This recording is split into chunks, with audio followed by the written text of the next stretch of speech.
T20 world cup పూర్తవగానే team India coach గా రాహుల్ ద్రవిడ్ పదవీ కాలం కూడా పూర్తయిపోయింది.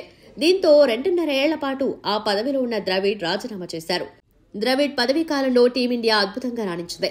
గతేడాది test championship, one day world cup finals కు చేరింది. టీ20 వరల్డ్ కప్ గెలిచింది.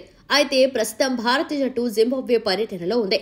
ఈ సిరీస్ కు తాత్కాలిక కోచ్ గా వివిఎస్ లక్ష్మణ్ వ్యవహరిస్తున్నారు.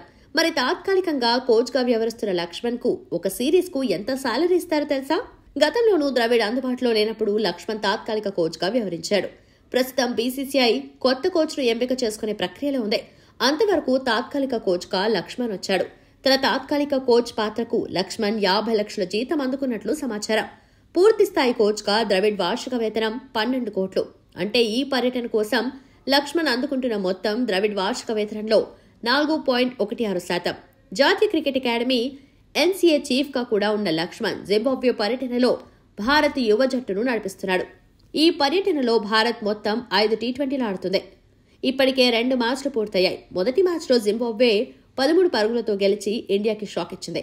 రెండో మ్యాచ్లో మాత్రం జింబాబ్వేని 100 పరుగుల తేడాతో చిత్తు చేయడంతో 1-1తో సిరీస్ సమంగా నిలిచింది. ప్రధాన కోచ్ గా లక్ష్మణ్ పాత్ర తాత్కాలికమే. జింబాబ్వే టూర్ తర్వాత బీసీసీఐ కొత్త కోచ్ గా గౌతమ్ గంభీర్ ను ప్రకటించే అవకాశం ఉంది. మొదటి 2 టీ20లకు అందుబాటులో లేని సంజు శాంసన్, యశస్వి జైస్వాల్, శివం దూబే తిరిగి జట్టులోకి వచ్చారు. జూలై 13న 4 టీ20 జరుగుతాయి. జూలై 14న చివరి టీ20తో సిరీస్ ముగుస్తుంది.